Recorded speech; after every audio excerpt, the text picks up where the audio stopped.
Tout d'abord, un préalable, c'est quoi la différence entre une ressource et un support?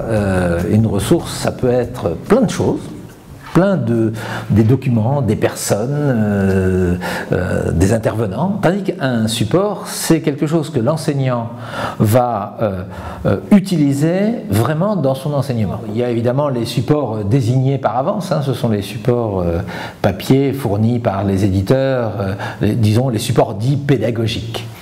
Là, du coup, l'ex-CNDP, désormais Canopé, est un des fournisseurs, pas le seul, un des fournisseurs de support.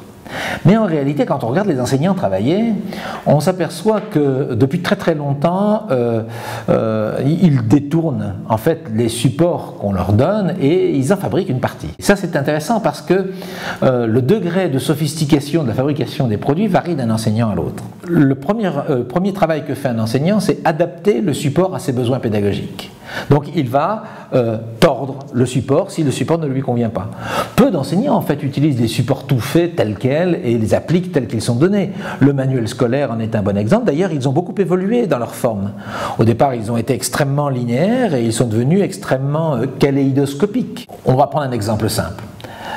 La photocopieuse. Le photocopiage interdit.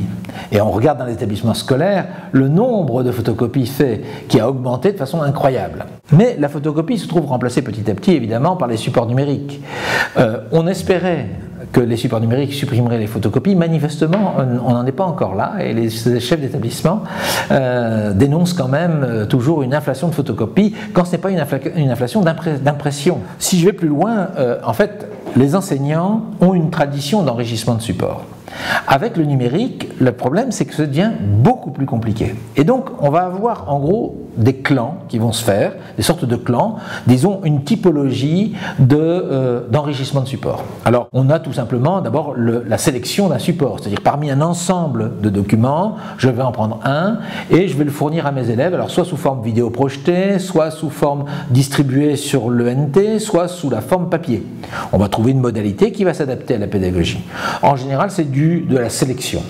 Le deuxième, c'est l'assemblage, l'assemblage de supports qui permet de rapprocher plusieurs objets qui ne sont pas à l'origine ensemble, mais qui vont permettre à l'enseignant de faire quelque chose.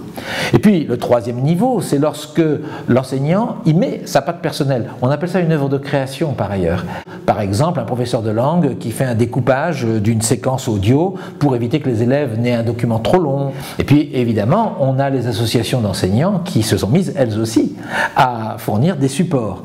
Alors, il y a deux types de supports quand même. Il y a le support pour enseigner, et puis il y a le support en amont de l'enseignement, qui est la préparation de cours globalement. Souvent, ça s'articule les uns avec les autres. Et d'ailleurs, des sites comme Weblettres n'ont pas hésité à développer une sorte de silo de préparation de cours qui comporte aussi bien le scénario pédagogique que les supports qui vont avec.